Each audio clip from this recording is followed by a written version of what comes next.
So I've talked about time before and how it's just an illusion because all we have is this present moment.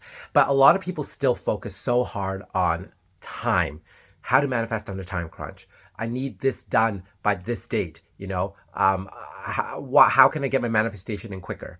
And I want to address this, okay? When you are focused on time, what you're really focused on is part of the how. In the majority of situations and circumstances, time is not really a factor.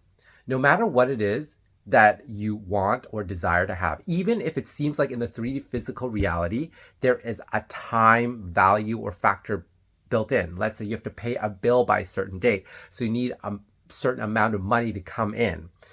Let's use that, for example, to illustrate this.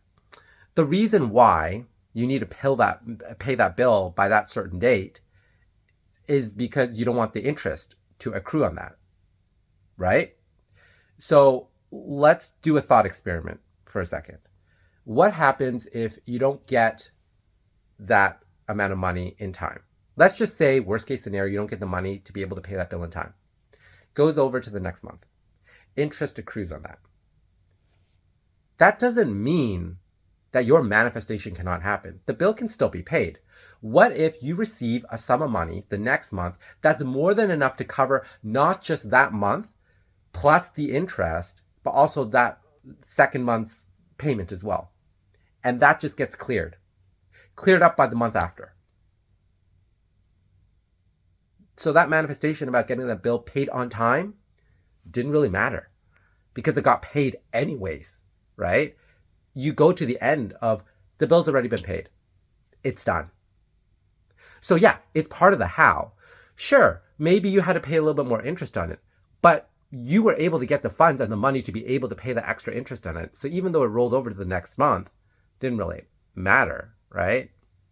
So that's just one example of how time can just simply be part of the how of the unfolding process.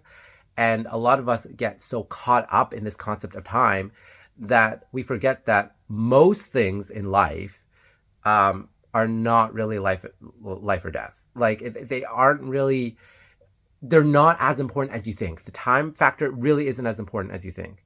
Maybe you have a job deadline. Yeah, but ultimately what's going to happen if you miss the deadline? Things can happen and shift and change and conform around that. You only think that it needs to be completed by a certain amount of time in order to get the result you need. That's playing with the how in the 3D. So just lighten up a little bit about time. It's just part of the how in the unfolding process, not